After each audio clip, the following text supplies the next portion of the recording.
Yeah. Welcome to the PlaySlotsForRealMoney.com podcast. All right. So, how is the affiliate business started for the new year? Again, splitting that into two things. First of all is kind of the main affiliate business as in referrals and the kind of the revenue that they drive. For me, it's mostly sports betting, as I focus on sports betting, and the two main markets for me are Canada and Nigeria. So if we're talking Nigeria, which is probably bringing in I guess 70% of the revenue for me right now, it's during this time of year it's always slower because all the top tier tournaments that they're mostly all interested in are not taking place right now. So it's kind of off season there, and obviously it's going slower. With Canada, um, it's slightly different, but actually I can't always get a good breakdown of kind of the revenue from my referrals of the affiliate programs that I work with in Canada. So it's difficult for me to try to target that because they're not really that open on sharing it, probably because they're a lot more regulated than the Nigerian ones. So Really, you let's find say that with regulated markets share less? Yes, in Nigeria it's a lot less. It's a lot easier, or at least they take it a lot easier in a sense. Because that's actually a good point that we touched this. For me, it's pretty important to understand where does like the affiliate money come from, as in who registers and why they register and what they do. Yes. And you can't really just always find that using Google Analytics and your own website. Quite often, you'd have to reach out to the affiliate program manager and ask them, what are my players up to? And with Nigerian affiliate programs, they actually give you a lot of access to their internal information, maybe in some cases even too much. But that helps me personally make kind of informed decisions on the type of content that I want to lean into. Where with Canada, I don't really see that. It's That's why the strategy that I use on the two different geos are slightly different. So in terms of Canada, I focus quite heavily right now on brand reviews and things that stem out of them. So that and in kind of in the circumstance with Canada, it's oversaturated and very competitive. So I found that to be one of the better strategies for me, where I try to target people that are interested in the newer, the lesser known brands, the smaller ones. Now, for the reviews, are you having a lot of Yeah. user generated content? Because last year there was a review update, and a lot of sites got hit hard by that.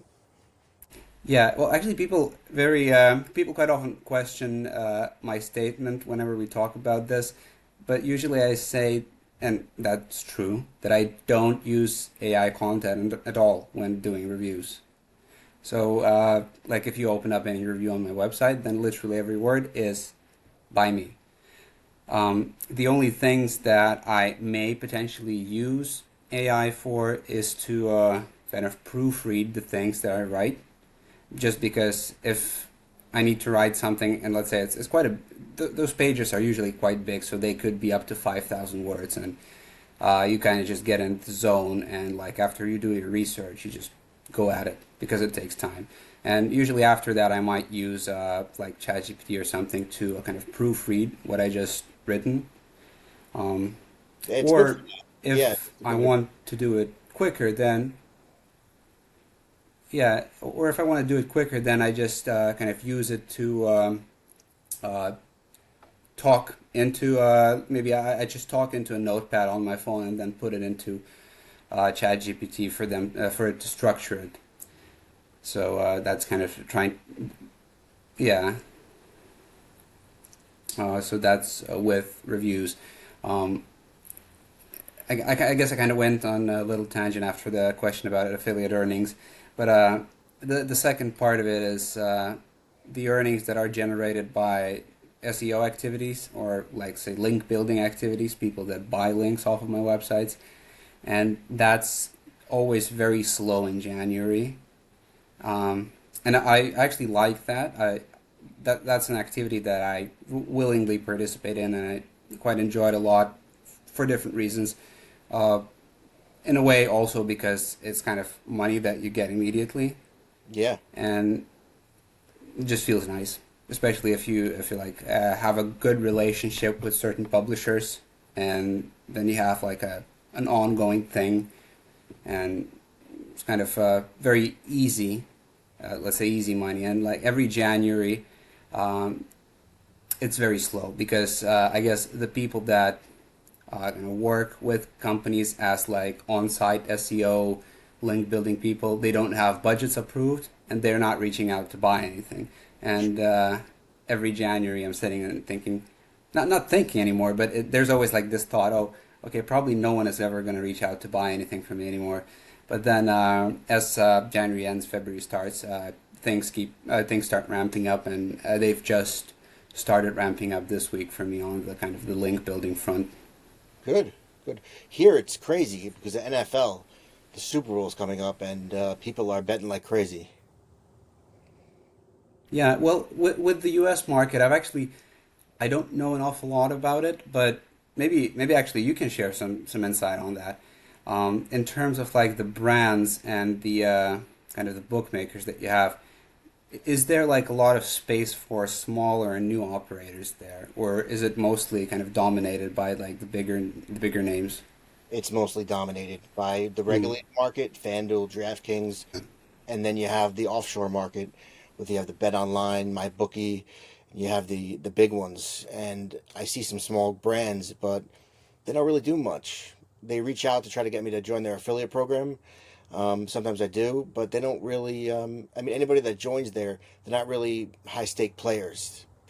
So Hmm. there are not many of them. They're not. The player value isn't as good, and they're just less successful. It's hard for them to compete. Yeah. But when you work, so let's say if you work in the U.S. market right now, I guess you'd say that one's best bet would be to focus on the larger brands. But then again, is it what's the situation with getting new players to like FanDuel or DraftKings or something? Is would people actually go through like the affiliate funnel or the way through like Yes, getting through an affiliate link? Because I think with these kind of bigger brands is way more difficult just because people would normally just go to DraftKings.com rather than find kind of a different path to it. they click through the affiliate links, and a lot of them go through the newsletter.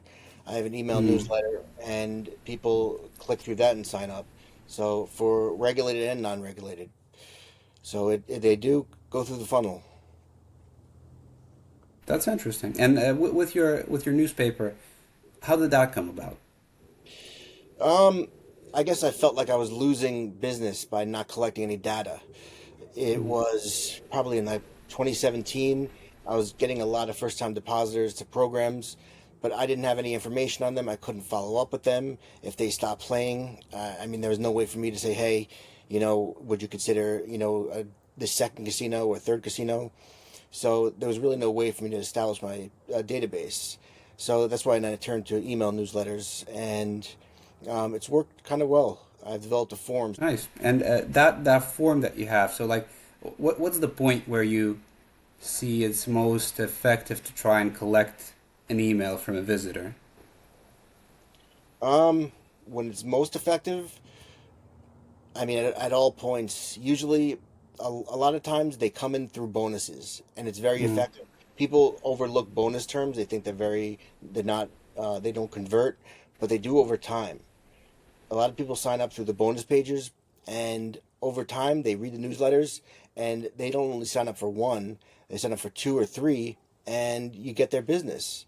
And some of them could be really good players. All right. So it's like, is it like a pop-up that you have for people that visit certain pages? Yeah, I use the pop up and the regular sign up form. Okay. I've actually always been quite scared of pop-ups. Maybe I need to give it a go.